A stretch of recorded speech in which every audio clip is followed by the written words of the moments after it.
So this is part 2 of my previous video, and we will try to construct the dart using the bust point. So for the length, we are going to add ½ inch as usual to all vertical measurements.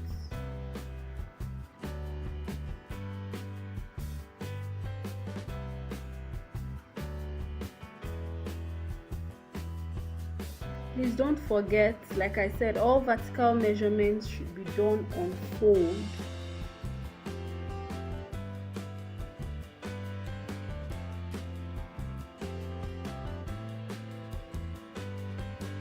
This is 9.5.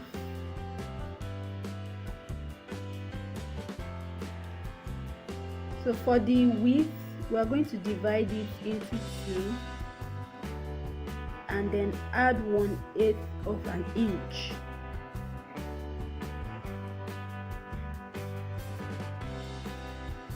So at the point where we measured 9.5, we are going to measure 3.5 plus 1/8 inches,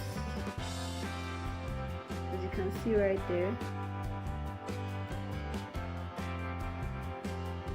And then I make sure that at the other side it also corresponds to 9.5. Now once I'm sure that's okay,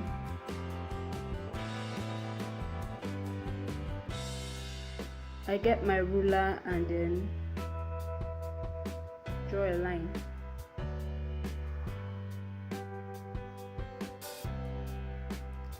Now for this dart measurement, we'll be using 11 inches, which is going to be slightly above, it's going to end slightly above the hip measurement. So now for center of dart, your center of dart is going to be 1 inch above your upper waist or half length measurement. So I mark my 3.5 plus 1/8 inches, and then measure 1 inch upward for my center of dart, and then I draw a line up to that point.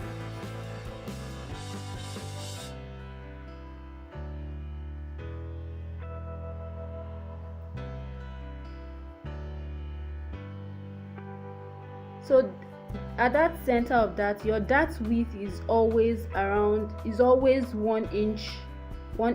So we're going to measure ½ inch on each side of the central line.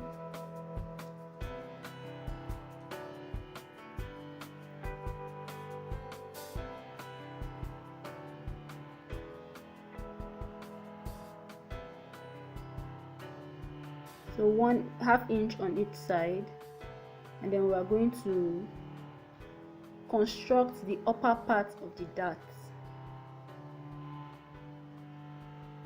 So as you can see, it's very simple.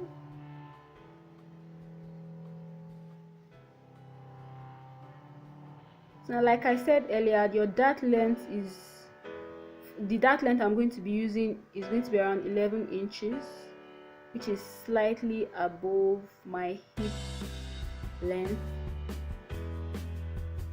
So I make sure that it can have there. So this is 11, and I mark that point.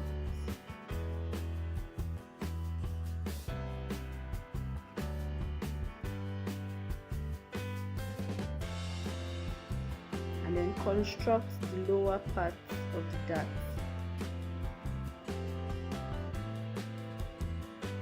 So that's it, guys, for constructing that. Now we're going to move to curving the hemline. Now you can leave your body straight as is, but if you want it curved at the edges, you can measure 1 inch, 1.5 inch or 2 inches at the side. But before you do that, you are going to draw dotted lines from your dart to the bottom, that's to the hemline or to your hip measurement.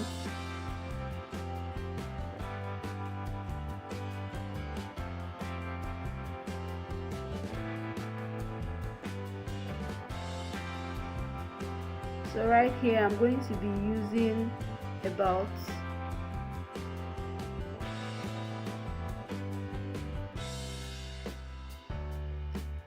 I'm going to go with 1.5 inch and then draw a curve from there to meet the dotted line.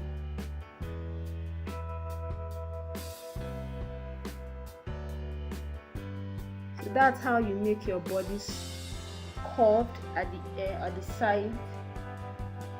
So we're all done with the bodice.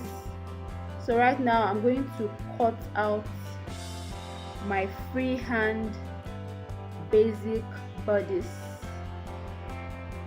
So you can start from anywhere, the shoulders, the hemline, insofar as the lines are very visible for you to cut through.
So after this, I'm going to show you how to do the back part of your bodice.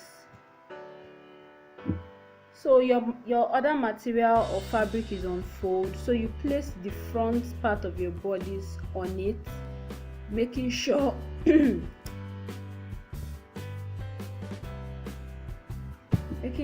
give 2-inch allowance as your zip allowance, but you can also decide on the amount of allowance that you want for your zip. But for people that may increase in weight in some seasons, you actually need your 2-inch allowance so you can still wear your dress or during that time. So you make sure to draw a line of demarcation in order for you to know that that is your zip allowance. If you are using a fabric, you need to use a chalk for that. And then once you're done measuring that out, you use your pins to hold them together and then cut out the back using your front as the pattern. If you are not good, please don't touch the zip allowance. If not, you end up joining it back. So that's it, guys. Thanks for watching.